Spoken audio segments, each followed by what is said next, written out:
Ladies and gentlemen, I have a confession. Welcome to my bedroom and welcome back to the Sensationalist. It has been quite a long time and a lot has happened.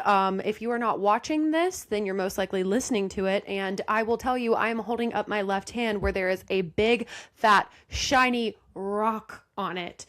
That's right. Your girl's engaged. So there's been a lot of happy things. There's been a lot of unfortunate things, and I am just going to roundabout go ahead and let you know that this is going to be a different kind of episode. I am going to be filling you in and introducing a new series, Late Night Confessions, because I have a lot. So to give you guys the best update that I possibly can before I get into all the nitty gritty, what I have to say is I started this podcast back in November after genuinely years of dreaming of what this was going to look like. If I was going to do a podcast, what would it be? And I wanted to do one so bad. I love yapping. I love talking. And I had so many ideas, and especially about like media and entertainment as I was writing my own book. And now I'm writing a second book. And I love looking at patterns and analyzing them. And that's kind of what led to me thinking about whether it's politics, media, including music, film, television shows, fandoms, theories, like whatever it is, there's so much that overlaps. And a huge thing that I kept coming back to is like, especially with my own experiences creating content on social media, is how sensationalized everything is. And that's what led me to the idea to call my podcast The Sensationalist, where I just talk about that very thing, talk about the patterns that, are riddling my mind. And I talk about the things that I notice in the world and on social media. And I thought it was going to be really fun. And I thought it was going to be something that I really enjoyed. And it was, but I just don't think that I was really prepared for it in the sense of my personal life, because I've talked on this podcast and I've talked on my social media about having a lot of really difficult things happening in my personal life.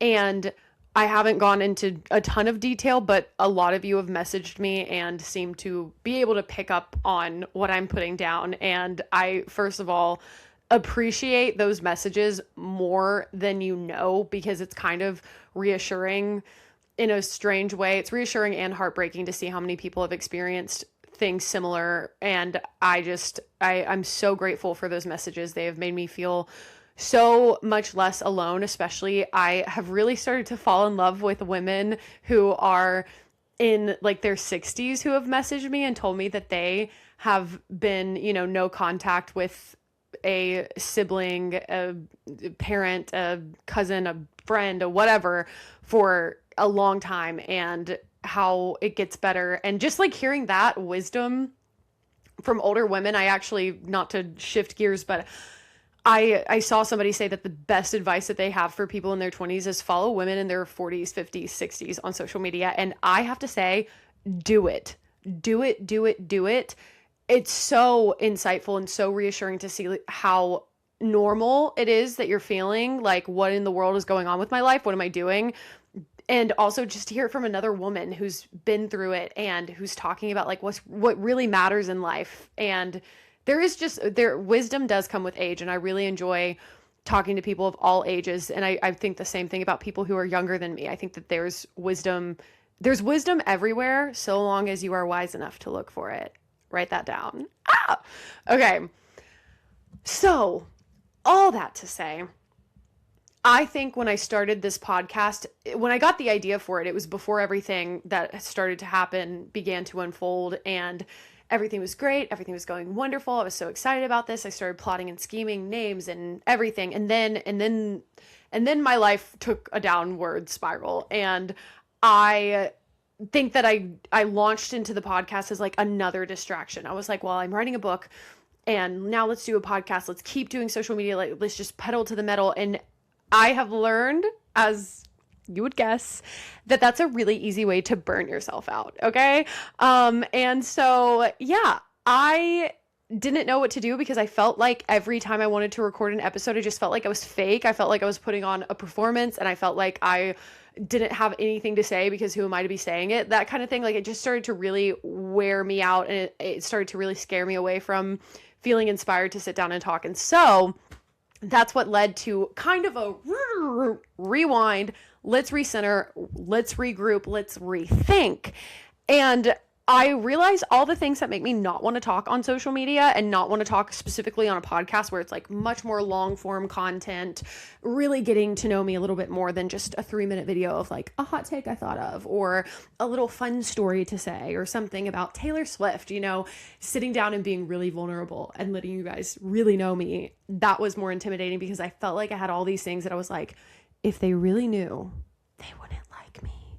And not to quote Taylor Swift already so early in this, but dear reader, you want to take my word for it. If you knew who was talking, that's been playing in my head over and over and over and over and over for the past couple of months. And that's what led to me being like, you know what? Instead of letting an unfortunate event that has caused me anxiety that I've never experienced before, depression that I've never experienced before, self-doubt, self-criticism, self-image issues, confidence issues, all of these things that are new to me. Instead of letting it destroy and continue to destroy and amplify all of those things, but especially take away one dream that I have had for a long time, which is to have a successful podcast. No. What if I instead just lean in? And so that is what gave me the idea to make a running list of all of the things that have stopped me from wanting to get on here and talk and wanting to dive into the podcast world, because I feel like once I fix these issues, then I'll be good enough to be able to succeed.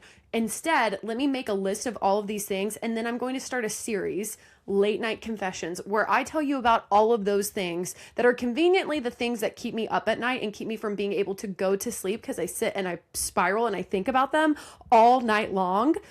Let me write them down, because I guarantee that there is somebody else out there who probably deals with one of, if not all of these very things. So that is what I'm doing. We're getting really real. We're getting really vulnerable. And without further ado, let's go to confession. Welcome to Late Night Confessions, and welcome to The Sensationalist. For my first confession on the Sensationalist podcast, I must say, my phone is ruining my life. And I know that sounds dramatic. Take it in, take a second, sit down for it. And literally that reference right there is brain rot. Like, you have to have an insane amount of screen time to understand what I just said. And I do. I have an insane amount of screen time. And I that's why I want to talk about it as a literal confession, because it's like, it's almost embarrassing. It is embarrassing. It's not almost embarrassing. It literally is embarrassing. The reason I wanted to start with this as my first confession is I think that we are going to see so many people in our society can resonate with this, but especially people my age and younger than me. I don't think we've even begun to see the very beginning of the aftermath of the fallout of what it's like to be a young person in the digital age. So much of our society is built around technology. So much of our day-to-day lives are dependent on technology, and it's literally ruining my life. It's ruining my life, and I speak for me and me only, but also at the same time, no, girls, get in line. I know. So let me just say, let me give you the roundabout reason for why I wanted to talk about this and explain to you how I got here. About a month ago, I've had these inklings flowing in and out, and I've thought about it, and I've said the little things of like, I need to spend less time on my phone. I need to put my phone away more. I need to be more present, yada, yada, yada, the usual, right? Well, a couple of weeks ago, I really was sitting and I was thinking, and I was like, what happened to me? I don't feel like myself. I feel panicky all the time. I feel like I can't catch my breath. I'm not sleeping well. I am not productive. I don't feel like anything in my life is meaningful. I feel like I'm spiraling out of control constantly. And I didn't used to feel like this. Like, there's a shift in my mind. There is there's something I can think back to a little over a year ago, like December, January of 2024, 2025, where it's like everything felt good. Everything felt okay. And then all of a sudden it's like downhill spiral. And it does have to do with the stuff in my personal life, but it's more than that. It's like, it's literally my brain. My brain feels different. Like, there's this fog constantly, and I cannot fully open my eyes. I cannot fully do anything. Like, I don't know how to explain it.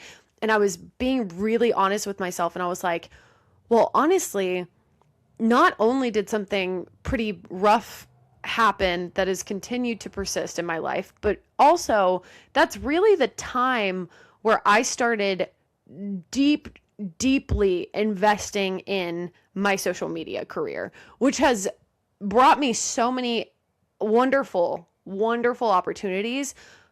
But there is a trade-off. There is a trade-off because I think I started to depend on it as my only dopamine, like seeing while simultaneously, like I'm growing more and more and more followers. I'm finally breaking 50K, then I'm breaking 100K. And now I'm at currently like 160K.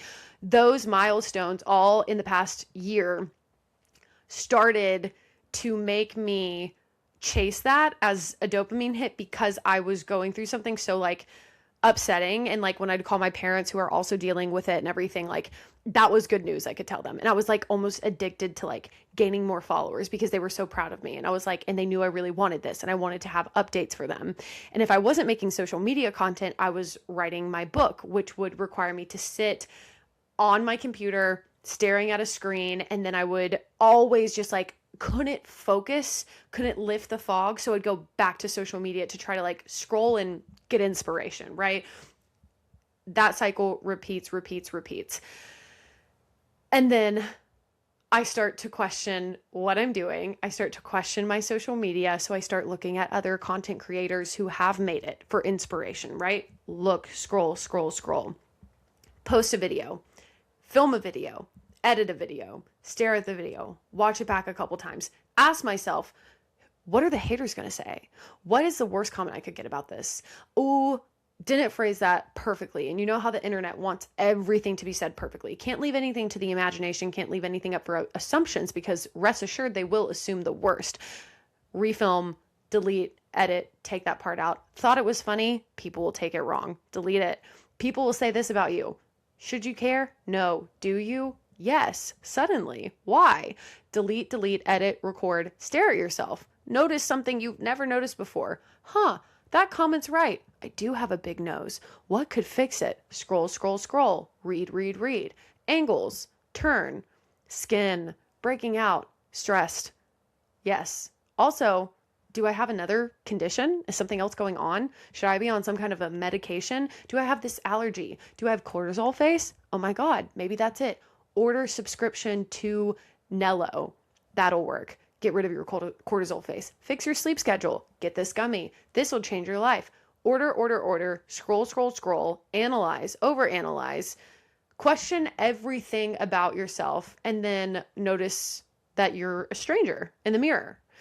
And I know that sounds so dramatic and it's like, how in the flying fuck did you get to this?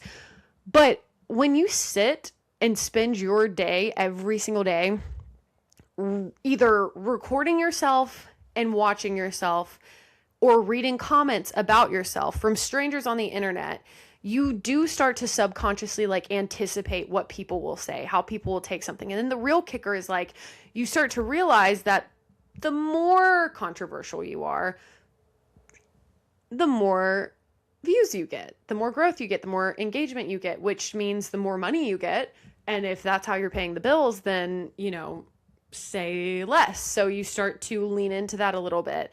And then you stop caring what the comments say. And then you start caring. And then you stop caring. And then you start caring. And it's a cycle that just goes on and on and on. And it's like, I found myself feeling like, oh my God, I hate social media. I don't even want to do this anymore. But also, yes, I do, because I want to be an author. I want to promote my books. I have so many followers that are so kind that have sent me such wonderful messages. And I love it. But at the same time, I feel like it's frying my brain. Like it is. And it's not just the content creation. It's because it's like these apps, they're designed to be so addictive. So it's like you post a video and then people say, you shouldn't post and ghost. You need to interact. You need to engage. And that's enjoyable. And then you also find yourself scrolling. And then it's so funny because it's like, well, what I used to do before I started doing social media is like, I'd go, to work, and then my free time I'd come and I'd scroll a little bit, entertain myself, turn the brain off. And it's like, well, now that doesn't really work, because if you're scrolling on social media, in the back of your head is always like, well, let me check my page. Let me refresh. How's it going? How's it doing? And then you come up with an idea. Let me film a video real quick. Like, it's constant. It's constant thinking about it, questioning it, feeling like a fool, feeling like you're wasting your time, feeling like you're wasting your life, wondering where any of this is going, if this is leading to anything, and then feeling like, but it's necessary. And it's going to lead somewhere good, and I just need to stay with it. And I do love it, and now I hate it, and now I love it, and now I hate it. And it goes on and on and on and on. And I just noticed myself. I never thought it would be me, because I do like to say I have pretty thick skin, and I do for the most part. But I don't care who you are. And I know I experience it on such a small scale compared to a lot of people out there who have millions of followers and stuff, but it's like, I'm in such a sweet spot, such an interesting spot, where most videos I post get like, between like 7 to 10,000 views on a good day. And then I have that one every now and then that'll just blow up and get millions of views. And it's always those where it's like, if it gets millions of views, people are going to say the most diabolical things to you.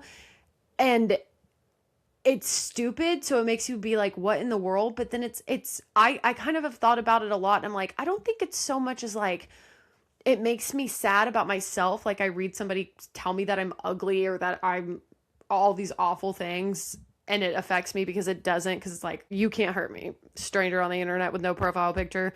However, I think it's made me think about the world differently, where you just see how much hate, division, and flat out stupidity there is. It's really hard to not become a pessimist that's like, holy shit, everybody is so stupid. Everybody is so dumb. Even if it's not harmful, like the comments, you're like, are you kidding me right now? Like, how are you? These people can vote. These people can vote.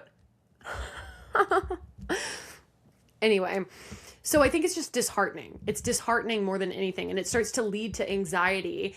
And I started to notice myself hating social media and loving social media, feeling like I'm really desperate. Like, that's the only thing I have going for me, which is so silly and so stupid. And then feeling like, oh my gosh, we're not meant to live like this. We are not meant to live like this. Like, even though it's brought beautiful things, and even though I'm thankful for it, and even though I hope it does continue to grow, I think that these things, this is Pandora's box. Like, it should have never been invented. And I know that it's brought so many wonderful things as far as connection and staying in touch with people, and being able, like, safety things, being able to track your loved ones and see where they're at and make sure that they're safe and get in touch with them and everything, like, beautiful things. Also, some of the worst things in the world. And again, I think we're just at the very beginning stages of it. But to be completely honest, like, the past several months, my day-to-day life has literally looked like this. I wake up much later than I wanted to, right? I had all the intentions of waking up early and resetting. I'm like, today's going to be the day. I'm going to go to bed. I'm going to wake up. I am going to immediately get up and get working. I'm going to sit down. I'm going to write. I'm going to make a content plan. I'm going to sit down and I'm going to come up with some stuff to film on my podcast. I'm going to get that back and going. I'm going to do it. I'm going to do it. Okay. I've got all these great things. Things are just, they're going to go great. It's going to go amazing. Okay. Great. Okay. Well, no. Instead, I wake up 9:30, 10. And the second my eyes open, I'm like, no. Can I just go back to bed? Because I don't want to wake up. I don't want to be awake yet. I don't want to have to think. I don't want to have to realize how behind I am, because I've convinced myself I'm so utterly behind in life. I don't want to think about it. Just go back to bed. Go back to bed for a little bit. Close your eyes, sleep. 30 minutes pass, wake up. Suddenly guilty, really guilty, get up. But then that, like, oh my gosh, that guilt. Now I want to go back to bed because of the guilt, because I don't want to get up, because once I get up, now I have to out loud say, like, all right, well, now it's 9:30 and I should have been up at 7. I've lost 2.5 hours. I should be doing better. I should be doing XYZ. I should be doing this. So let me hide away from that too. Go back to bed, go back to bed, go back to bed. 30 minutes pass, wake up, 10 o'clock. Okay, can't do it anymore. Get up. Immense amount of guilt, feeling like a pathetic loser. Of course you can sleep till 10. If your job is being a content creator and you're your boss is yourself. You can make the rules, and then you can feel guilty for not following the rules that you have expectations for yourself about because you slept till 10 and you're a loser. You're a loser. You're a loser. You're a loser. Tell yourself you're a loser 50,000 times in the morning. That's a recipe for a fantastic day. Let me tell you. Fantastic day. Okay, right. 10:30. Well, it'd be good for me to go on a walk, right? Go for a walk. Scroll social media. Can't have silence. Silence brings all of the bad thoughts, right? Silence makes you question yourself. Silence makes all those thoughts that you were trying to sleep away. No, now you're awake. So now they're firing at all cylinders. So background noise all the time. Scroll. Even in the shower, get in the shower, prop your phone up. Scroll TikTok. Don't let your brain think for 1 second, okay? And then inevitably, around noon, it's time to lock in, right? Sit down, lock in. Brain's fried. Why? I don't know. Maybe because you've been staring at a screen that's been screaming a vast range of content at you every 30 seconds. Your attention span shot. Your nervous system shot because there's always some major breaking news that gives you anxiety, and you start to question, is it even literally worth it? Like, what am I doing? Is it even worth it for me to try? Because what if the world ends tomorrow? They say it's going to, so whatever. Okay, great. Eat lunch. No appetite really at all. So try to make something. Don't really have the energy to put effort into that. Feel like a loser for not being more of what you see on the internet. All of these girls that wake up and go to Pilates and then make themselves a gorgeous breakfast, gorgeous coffee, gorgeous lunch, fit in 10 to 12 meetings in between breakfast and lunch, go on a run, go out to dinner, get drinks, launch a product, blah, blah, blah. Comparison game. Woohoo. Suddenly it's nighttime. Suddenly all you've done is a little bit of nothing and a lot of nothing. And you've sat at your computer and you have written, but then you start to question, like, for what? For what? Nobody's ever going to read this book. All of those thoughts start to trickle in about how you're just wasting your time at everything you're doing. And then it's nighttime. You feel like, well, it's time I should be going to bed, but I'm not tired because I slept till 10:30 this morning. I didn't get out of bed till 10:30, 10 o'clock. Like, I'm not tired. What could be the best thing for my brain to do? Scroll social media. Let's make it even harder to go to bed, right? Finally put the phone away. It's midnight. Lay in bed.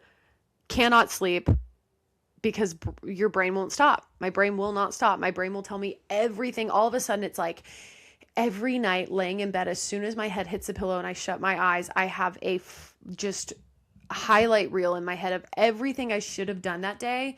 It's like all of a sudden that fog's lifted and it's like, this would be a great way. This would be a great way. This would be a great thing to do. This would be a great video idea. This would be, and then I'm like, go to bed. And I'm like, no, you're going to lose the idea. Get your phone out, type it, write it down. Play that game for a little bit. Constantly laying down, starting to fall asleep, jolting out of bed, grabbing phone, writing idea down. And then also that's the time of the night where all of the really horrible thoughts that I come up with like to creep in, like all of the bad things that could happen and why I really am running out of time. I'm constantly running out of time in my brain because I start to think about my mom and dad and wishing that I was more successful by now. That way they could see it. And then that of course leads to the bad thoughts of what happens if I lose them and they don't get to see what I become. And then what if I'm never even are they disappointed in me? Blah, blah, blah, blah, blah. Like, oh my God, it's like a war in my brain at all times. And I finally I really got to the point where I was like, it's the damn phone. It's the damn phone because there's always something for me to look at and compare myself to. There is always something for me to diagnose myself with. There's also always something for me to find as a solution, as a band-aid, as a quick fix, this supplement, this mindset shift, this blah, blah, blah, this will do it. And I just finally, a couple weeks ago, got to where I was like, no more. Put the phone down. Put the phone down. Start reading again. Start writing more, not just for books, but for yourself. Journaling, poetry, stuff that you know will never see the light of day and you're not intending for it to, okay? And detach from the phone. What I realized is I found my phone to be like a pacifier, where what was going on, the big snowball that came trudging down at the beginning of 2025 for me and just wrecked my world. And then also, like, I started to notice when something would happen about that situation or something would remind me of it and I'd start to like mentally spiral. It was like, what is the quickest way that I can get myself to not think about this? It's to watch something. Like, go to TikTok, open a video, just get my mind off of it. And I think that really created more of a habit than I was thinking it ever would. I know it did, because obviously I could have done so many other things to shift my mindset, like go on a walk, touch grass, read a book, literally do some breathing. Or sometimes, unfortunately, in life, you just must sit with it. You just must sit with it. And that was something that I really wasn't comfortable with, because it was very fresh and very just a mind fuck. Like, to be honest, that's what this whole situation has been for me. It's a mind fuck. And so I like to avoid, and I like to disassociate, and I like to distract. And social media was really, really beneficial for me for that. And whether it was like scrolling it or making a video or, watching a video, scrolling social media, like that was just all my brain wanted to do, because I didn't want to think about my own life, and I wanted to escape into other people's, which that can be beautiful at times, and it can also become a really bad habit. Anything, I say this all the time. It's like anything is good in moderation. Anything overdone gets to where it's just overdone. You can overdo anything. You can become dependent on anything. And I certainly became dependent on this guy, this phone of mine. And yeah, I just like, I don't know. I think I hit a breaking point, because I remember myself as if it's like an old friend, and I have been like, where did she go? Where did she go? And it's like, I've been crossing my fingers and hoping that she would just come back one day. I'd wake up and everything would be fine. And it's like, no, doesn't work like that. It'd be nice, but it doesn't. You have to go and you have to find that yourself. And so I actually made a list of the things that make me really happy. And I put myself back in early 2025, 2024 time zone. And I asked myself, what are those things that made me really happy? And it was a lot of things that I had, funny enough, abandoned. And not to be cliche, but one of them was Taylor Swift, Tortured Poets Department. That album, like, gave me so much inspiration and creativity. So I started having that on repeat again. And I started to, even just music, like, that is why I fucking love music so much. It's like, it gets you back. It's such a tool. It's such a tool. It's such a resource to bring you back to certain times and help you heal. And I will love that album forever, because it will always be a tool in my toolbox for me, of like, it scratches parts of my brain that I love, that I have to seek out to access. And I don't know if that makes sense, but that's what it does for me. So started doing that. Also, cooking, like actually cooking. I love cooking. I love cooking when I'm in the right headspace for it. If I'm overwhelmed, it can become a task. It can become stressful and everything. But when I have the time, and when I make the time for myself to be able to put together a really creative meal, I really do love it. So I've been trying to do that more, and I've been enjoying it. Also, reading. Actually, Yesteryear is literally on my nightstand right now. I just finished it. I read it in 2 days. That was a wild book. That was an absolutely wild book. Yesteryear, Heart the Lover, and The Correspondence are 3 books that I really feel like have gotten me out of a lot of mental spiral ruts, just from being a good disassociation, because it's not like brain rot scrolling. It's like, it's lighting up my brain in the way of like reading a story and having to picture the world and create the world in my head and escape to it. And that's so much more fruitful for me than scrolling. Duh. Like, always read over scroll. Duh. And so anyway, then the other thing, as silly and simple as it is, that's why, for all of you who do follow me on social media, I started doing the whole hot and interesting thing, because it was really more so of like trying to remind myself who I used to be and not who I had become, like the shadow of myself. And so I was like, instead of waiting until I feel this way, what if I just start talking about it? Because I bet other people out there need this help too. And so being hot and interesting is all about just being yourself. It's a mindset. And I am of the belief that if there's a certain mindset you want to have, you need to just start saying you have it until you do. Like, I do believe into the fake it till you make it mentality when it comes to things like that. Like, tell yourself you are that person. Eventually one day you will meet her. You know what I mean? You will meet in the middle. And so I just started thinking about the things that make me feel hot. Has nothing to do with my physical appearance. It has to do with doing what I want to do, which is sometimes that's putting on a bunch of makeup. Sometimes that's doing my hair huge. It's always doing my hair huge. Who are we kidding? And putting on a fun outfit. Sometimes it's wearing like a massive t-shirt. Sometimes it's, not doing any of those things and just having like really clean, healthy skin. And like whatever it is, that's what makes me feel hot. That's what makes me feel interesting. On the other hand, interesting is me diving into the things that make me happy, the things that make my brain feel like I wanted good headaches again. And I know that sounds silly, but I used to like deep into 2024, when I was first starting my book, I would have deep headaches every single day because I would sit and I would write for hours. I would write for hours on my computer and in my notebook, not just my book, but also poetry and journal entries. And I would come up with theories for different Taylor Swift songs and write about those and breaking those down and breaking down poetry and analyzing all of that and stuff. And I would have these headaches of like feeling like I was getting smarter. Like, that's what I mean. And going down rabbit holes of things that I find interesting, watching documentaries, reading books and stuff, those would give me good headaches. And I, for the past several months, have had bad headaches that feel like I sat and did nothing and like sat and stared at a screen and frying my brain, not stretching my brain. That's the difference. And so I started diving into all of those things again, diving into Tortured Poets Department, diving into theories that I have. Talking about being hot and interesting has healed me, has healed such a huge part of me where it's just like reminded me that I get to choose every day what version of myself I want to be. And even if I slip up and I stay up too late and I sleep too late and I wake up and I feel like I'm behind, instead of spiraling and telling myself how much of a loser I am, I remind myself that I'm hot and interesting and that's just part of the plot today. And I keep it going and I shift my day around. Before my feet even touch the ground, I shift my day around, mama.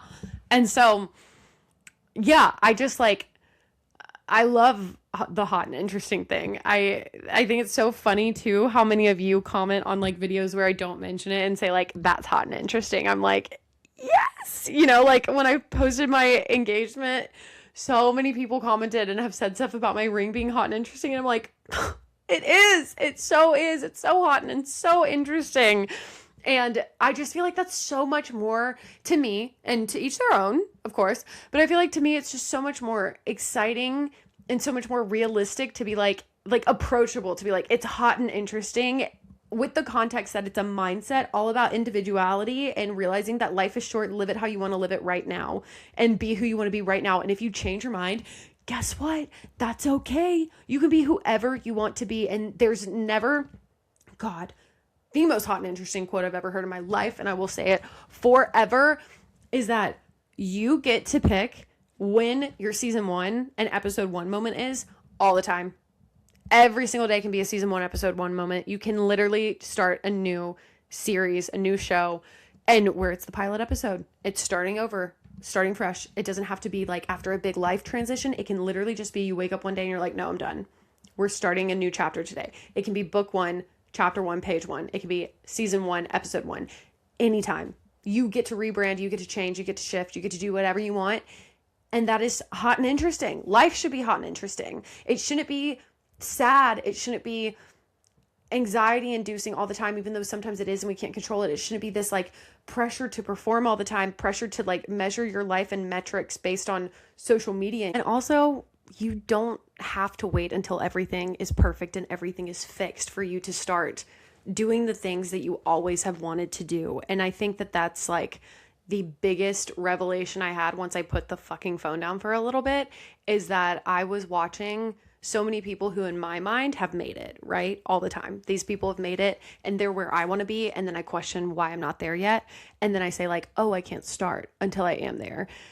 And that's not the truth. Every single one of those people that I'm watching, that I'm comparing myself to, I know are going through, as cliche as it is, it's true, are going through so many things that maybe we'll never know about. Even if they are a public person, we'll never know about what they're going through. We all have our shit. We all have our problems. And we've all been through so many things.